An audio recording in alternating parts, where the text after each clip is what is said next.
আসসালামু আলাইকুম রহমতুল্লাহি ওবরকাতুহু। সম্মানিত দর্শক, ২০২৪ সনের জুলাই মাসের যে বিপ্লব, সেই বিপ্লবের পরে আমরা যে রাজনৈতিক দলটি পেলাম তরুণদের, সেই দলটির নাম এনসিপি। আমি ১ম দিন থেকেই দ্বিমত পোষণ করেছিলাম যে এনসিপি গঠন করাটা আসলে সঠিক হচ্ছে না।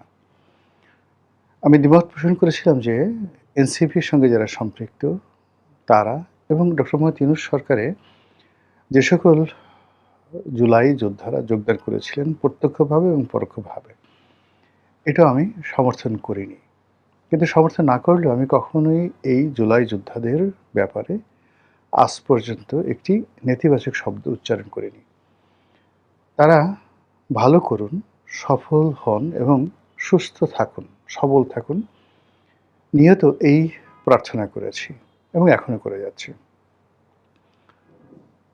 আমি দীর্ঘদিন ধরে এই একজন রাজনৈতিক বিশ্লেষক হিসেবে নিজেকে গড়ে তোলার চেষ্টা করছি, প্রচার করার চেষ্টা করছি, প্রসার করার চেষ্টা করছি।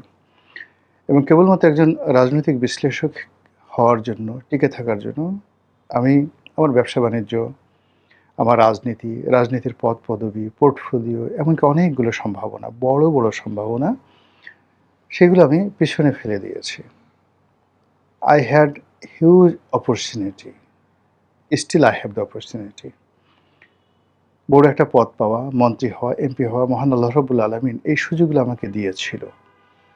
কিন্তু এই যে কথা বলার যে অভ্যাস, সত্যকে সত্য বলা, মিথ্যাকে মিথ্যা বলা, এই অভ্যাসটা একেবারে শৈশব থেকে যেভাবে রপ্ত করেছি, আমার কাছে মনে হয়েছে যে এটা আমার কাছে একটা শ্রেষ্ঠ প্রাপ্তি।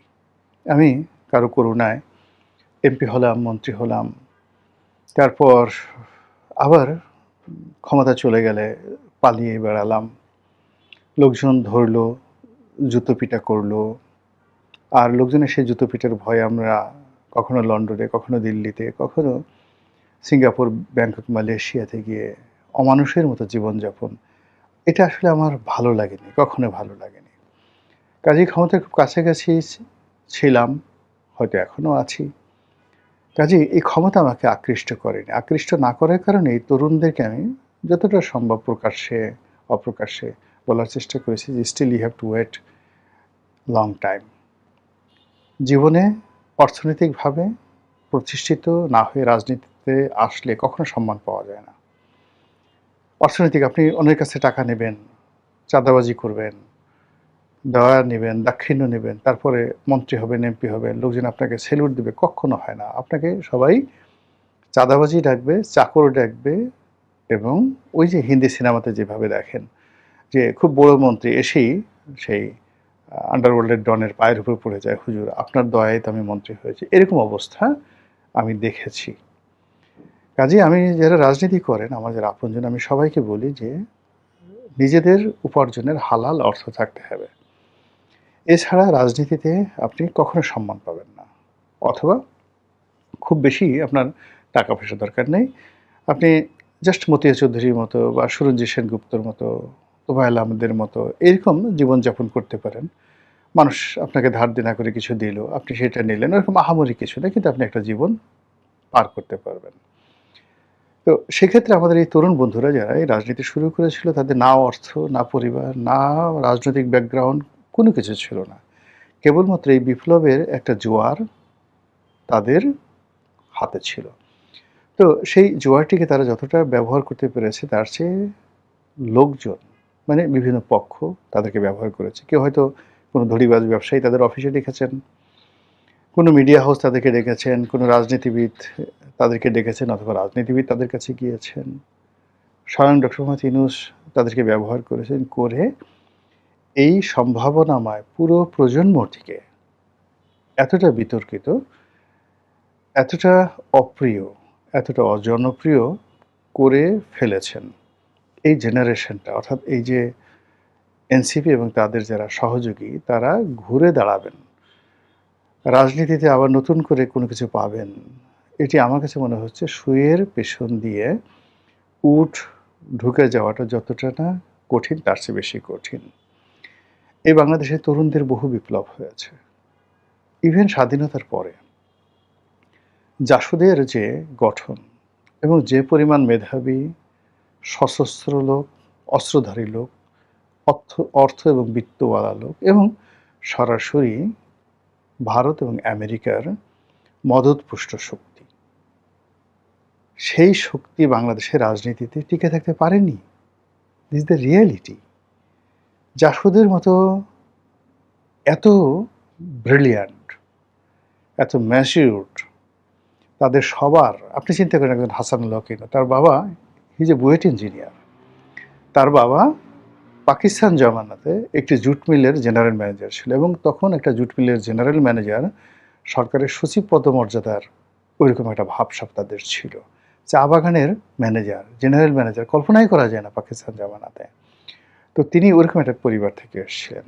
আচ্ছা, শাহজাহান সিরাজের পরিবারটার কথা চিন্তা করেন, আসম আব্দুর রবের কথা চিন্তা করেন, কোনো পরিবার দরকার নেই। এখন আসম আব্দুর রব ইন 1973, আপনি তার সাক্ষাৎকারগুলো দেখেন, আর হাসনাত আবদুল্লাহ দেখুক যে আসম আব্দুর রব কী ছিল আর সে কী অবস্থায় আছে। নুরুল হক নুরু দেখুক যে শাহজাহান সিরাজ, আব্দুল কুদ্দুস মাখন কিংবা সিরাজুল আলম খান, তারা এই নুরুল হক নুরুর বয়সে বা রাশেদের বয়সে তারা কি কথা বলেছেন, তাদের মেকআপ কি, গেট আপ কি, কোন অবস্থাতে তারা ছিলেন, এবং নুরু, রাশেদ, সার্জিস এরা কোন অবস্থায় আছে।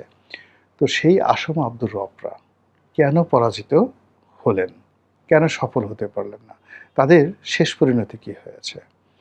কাজে এখন যারা আছেন তারা যদি তাদের চাইতে সুপার কোয়ালিটি না হন, তাহলে এর থেকে বেরোতে পারবেন না। এবং আমরা এই যে সমাজে যারা একটু বয়স হয়ে গেছে, ধরিবাজ টাইপের মানুষ, আমরা এই তরুণ প্রজন্মকে যে যার মতো করে ব্যবহার করে এদেরকে একেবারে শেষ করে দিয়েছি। ফলে কি হলো, ইউনূস জমানাতে তাদের কারো নাম হয়ে গেল হাঁস বালক, সে শুধু হাঁস খায়। কারো নাম হয়ে গেল আরও অনেক আজে বাজে নাম এদের হয়ে গেছে। এবং যখনই মানে কাউকে কালা মুগুর, কালা পাঠা, এই জিনিসগুলো, শব্দগুলো ব্যবহার করা হয়, মানে এই ধরনের মানুষ, মানে মুরগি মিলন, টোকাই সাগর, বাস্টার্ড সেলিম, এই যখন একটা মানুষের একটা মন্দ নাম হয়ে যায়। বিখ্যাত একটা বক্তব্য আছে যে তুমি যদি কোনো কুকুরকে মারতে চাও, মারার আগে তাকে একটা ব্যাড নেম দাও, খারাপ নাম দাও। তো ওদের আমাদের এই সমাজে যখন কোনো একটা মানুষকে ব্যঙ্গ করে ইন জেনারেল মানুষ কথা বলে, ওই মানুষটির মরা ছাড়া আর কোনো উপায় থাকে না। এই ঢাকা শহরে একসময় চাকু মহিউদ্দিন ছিল, একসময় বাস্টার্ড সেলিম ছিল, একসময় পাঁচপাত্র ছিল, একসময় টোকাই সাগর, মুরগি মিলন, এরা ছিল। এদের দাপটে ঢাকা শহর কাঁপত। সবারই একটা করে খারাপ নাম দেওয়া হয়েছিল এবং সেই লোকগুলো সেই নামের কারণে মরে গিয়েছে। এখন এনসিপির যারা লোকজন আছেন তাদের মধ্যে ইতিমধ্যে যারা খারাপ নামের শিকার হয়েছেন, পূবের সাথে পশ্চিমে উঠতে পারে, কেয়ামত হয়ে যেতে পারে, তারা এই খারাপ নাম থেকে এই বাংলার জমিনে বেরোতে পারবেন না। ইতিহাস এটাই বলে। তো যেটা বলছিলাম যে ডক্টর মোহাম্মদ ইউনূসের জমানাতে তারা কি করলেন, প্রথমে ডক্টর মোহাম্মদ ইউনূস তাদেরকে ব্যবহার করলেন। এখন তারা সবাই স্বীকার করছেন যে ইউনূস সাহেব তাদেরকে ব্যবহার করেছে। ওই জমানাতে বিভিন্ন টেলিভিশন মালিক, পত্রিকার মালিক, তারপরে বিভিন্ন কর্পোরেট হাউসগুলো সেই আগস্ট মাসের মানে 5 তারিখ, আগস্ট মাসের 5 তারিখ থেকে 15-20 তারিখ পর্যন্ত এই 15 দিনে তাদেরকে ব্যবহার করে তাদেরও 12টা বাজিয়ে দিয়েছে, রাজনীতি 12টা বাজিয়ে দিয়েছে, এই ছেলেগুলোর ভবিষ্যৎ নষ্ট করে দিয়েছে।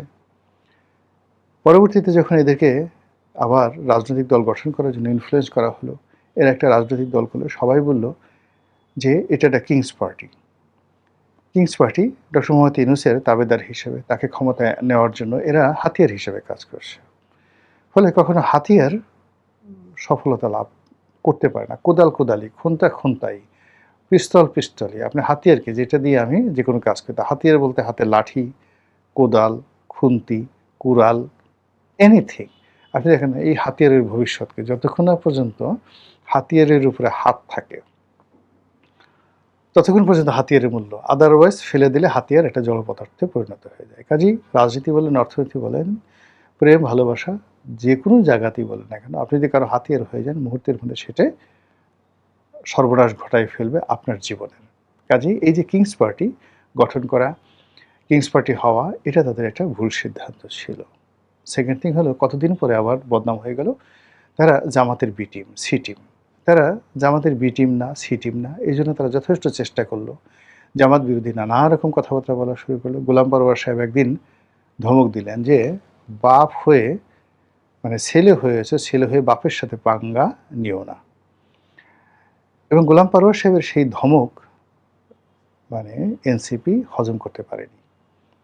এটার বিদ্রোহ করতে পারেনি। তারা যদি হুঙ্কার দিয়ে বলতো যে, হাউ ডেয়ার ইউ আর, আপনি প্রমাণ করেন কি করে এনসিপির বাপ, নাহিদ ইসলামের বাপ আপনি হয়ে গেলেন, হাসনাত আবদুল্লাহ সার্জিসের বাপ আপনি কি করে হলেন, জামাত কি করে বাপ হলো, এভাবে যদি বলতে পারতো তাহলে তাদেরকে কেউ গুপ্ত বলতো না, কেউ শিশু দল বলতো না, কেউ তাদেরকে জামাতের বি টিম সি টিম বলতো না। ফলে কি হলো, ওই সময়টিতে জামাত বিরোধী তাদের যে বিভিন্ন বক্তব্য, আবার জামাতের হুমকি ধামকি, এটাকে সবাই মনে করেছে একটা নাটক। এবং এই নাটকটি চূড়ান্ত রূপ আমরা দেখলাম যে নির্বাচনের আগে বিভিন্ন রকম সমীকরণ হলো। চরমোনাইয়ের সাথে সমীকরণ হলো, বিএনপির সাথে সমীকরণ হলো, নুরুল হক নুর গণ অধিকারকে নিয়ে আলাদা একটা সমীকরণ হলো, জাসদকে নিয়ে অর্থাৎ আসম আব্দুর রবকে নিয়ে, মাহমুদুর রহমান মান্নাকে নিয়ে একটা সমীকরণ। এরকম নির্বাচনের ২-৩ মাস আগে মানে ফাটাফাটি সমীকরণ। কিন্তু ব্যাপার হলো সেই হাঁসবালক থেকে শুরু করে কারো নাম হয়েছিল বিভিন্ন রকম সান্ডা মান্ডা, যে নামগুলো হয়েছিল এদেরকে কেউ নিতে চাইল না। নো সান্ডা, নো হাঁস ইত্যাদি। এই অবস্থাতে কি করলো, যেটা প্রমাণিত হয়ে গেল যে আলটিমেটলি তাদেরকে জামাতের সঙ্গে যেতে হলো এবং তারা যে জামাতের বি টিম সি টিম এটি নিয়ে যে বদনাম ছিল এটা আর নতুন করে কাউকে বলতে হলো না। এখন জামাতের সহযোগী হয়ে ডক্টর মোহাম্মদ ইউনূসের ব্লেসিং নিয়ে তারা একটা নির্বাচন করলো। নির্বাচন করার পর বেশ কয়েকটি ৭-৮টা এমপি পদপদবি নিয়ে তারা এখন পার্লামেন্টে আছে এবং পার্লামেন্টে বিরোধী দলীয় চিফ হুইপের যে পদটি এটি নাহিদ ইসলাম মানে এনসিপির যে প্রধান নাহিদ ইসলামের দখলে আছে। এখন নাহিদ ইসলামকে মানে যদি আপনি পার্লামেন্টের পদপদবি ধরেন চিফ হুইপ, আপনাকে তো তাকে সম্মান করতে হবে। আপনি যদি তাকে ভালোবাসেন, তার কল্যাণ কামনা করেন, তাকে যদি আপনি কিছু শেখাতে চান, তাহলে একদম একান্ত ব্যক্তিগতভাবে তার সঙ্গে কথা বলা যেতে পারে, তাকে শিখানো যেতে পারে।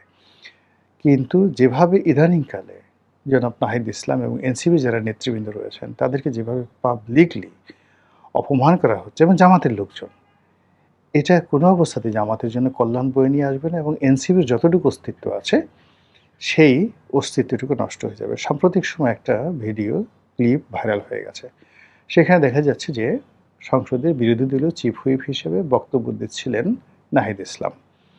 তার পাশে জামাতের সাধারণ সম্পাদক মিয়া গোলাম পারওয়ার তিনি দাঁড়ানো ছিলেন।